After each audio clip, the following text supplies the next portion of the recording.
Hello दोस्तों, आज हम आपको जानकारी देंगे प्लिंथ बीम के बारे में। लास्ट वीडियो में हमने जानकारी दी थी आपको फाउंडेशन की डिटेल के बारे में। फाउंडेशन ड्राइंग को कैसे समझा जाता है, क्या कैसे कैसे किन किन चीज़ों का ध्यान रखा जाता है। आज हम आपको बताएंगे प्लिंथ बीम के बारे में कि प्लिंथ बीम की ड्राइंग को कैसे समझे और उसको प्लिंथ बीम को ड्राइंग को फॉलो कैसे किया जाए।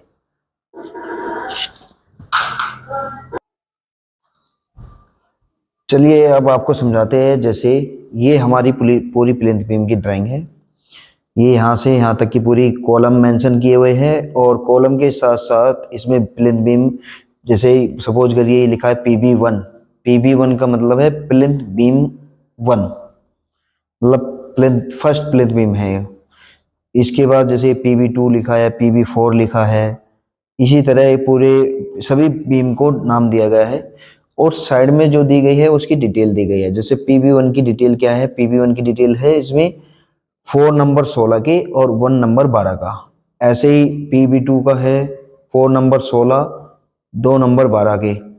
ऐसे ही सभी डिटेल में जाते हैं तो PB4 में क्या है 6 नंबर 16 के। और जो रिंग है, रिंग भी साइड में हमारी मेंशन की हुई है। 8 mm की टाई है जो जिसको रिंग भी बोलते हैं, उसका लिखा है 150 mm और 200 mm सेंटर टू सेंटर। अब ये क्या चीज है कि जो 150 और 200 सेंटर टू सेंटर लिखा है, तो दोस्तों ये क्या चीज होती है। जो होता है हमारा जो कॉलम से कॉलम के बीच की दूरी होती है, सपोज करिए यहाँ से यहाँ तक की कॉलम की दूरी 10 फीट की दूरी है। तो 10 फीट की दूरी है तो इसमें हमारा 2.5 फीट इधर से और 2.5 फीट इधर से, ये 150 mm की दूरी पे रिंग बनेगी और इधर भी 2.5 फीट की दूरी पे 150 mm की दूरी पे रिंग बनेगी।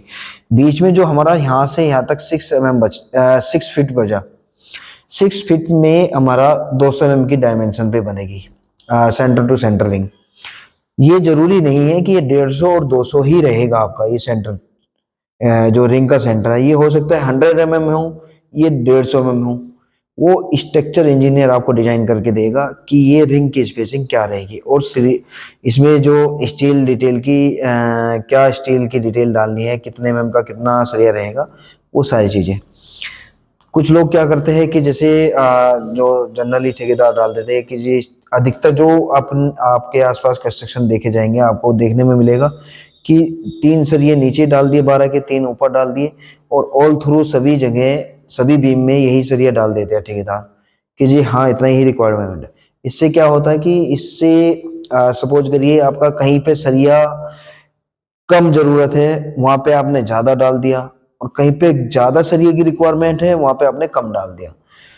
तो इस चीजों में ये दिक्कत आती है कि कहीं पे आपके सरिये की ज्यादा रिक्वायरमेंट है तो सरिया ज्यादा डाल दिया और कम डालना है तो वहां पे ज्यादा डाल दिया।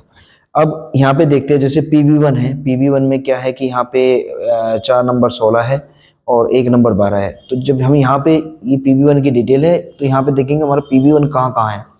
जैसे ये PB1 है, ये PB1 है, ये PB1 है। जो शॉर्ट बीम दी होगी और जो जिन बीम पे कम लोड है वो शॉर्ट बीम होगी आपकी, और उनमें इसीलिए सरिये की डिटेल कम दी है, सरिये की जो क्वांटिटी है वो कम है। ऐसे ही जैसे यहाँ पे देखिए ये PB2 है, PB2 की डिटेल क्या है हमारी 4 नंबर 16, 2 नंबर 12। तो जो हमारा यहाँ पे PB2 आ रहा है, जहां जहां पे भी हमारा PB2 है सब जगह आपका 4 नंबर 16 के और 2 12 के आएंगे। इसी तरह सपोज करिए ये आप देखेंगे यहाँ पे, यहाँ से यहाँ तक की बीम की लंबाई आपको अधिक दिख रही होगी बाकी अदर बीम के अकॉर्डिंग। ये यहाँ से यहाँ तक की बीम की दूरी ज़्यादा दिख रही है, स्पेन ज़्यादा है। इसीलिए यहाँ पे दोस्तों ये आपका 6 नंबर 16 के दिए हुए हैं प्लिंथ बीम के। वो इसीलिए दिए गए हैं कि हाँ कॉलम से कॉलम का जो स्पेन है वो ज़्यादा स्पेन है, जिसलिए कहते हैं इस पे सरिये की क्वांटिटी बढ़ाई गई है। तो अब दोस्तों आइए हम प्लिंथ बीम के बारे में कुछ इमेज वगैरह दिखा के आपको समझाते हैं। जैसे हम प्लिंथ बीम के बारे में देखेंगे ना, यहाँ पे आपका प्लिंथ बीम की जो हमारा प्लिंथ बीम कास्ट करते वक्त क्या होना चाहिए कि जैसे आप ये पूरी सरफेस एक लेवल, ये नहीं कि जी कहीं ऊपर नीचे है या हनी कोम्बिंग जिसे कहते हैं, गंजापन भी बोलते हैं इसको, तो वो ऐसी हनी कोम्बिंग वगैरह भी नहीं है इस प्लिंथ बीम के अंदर।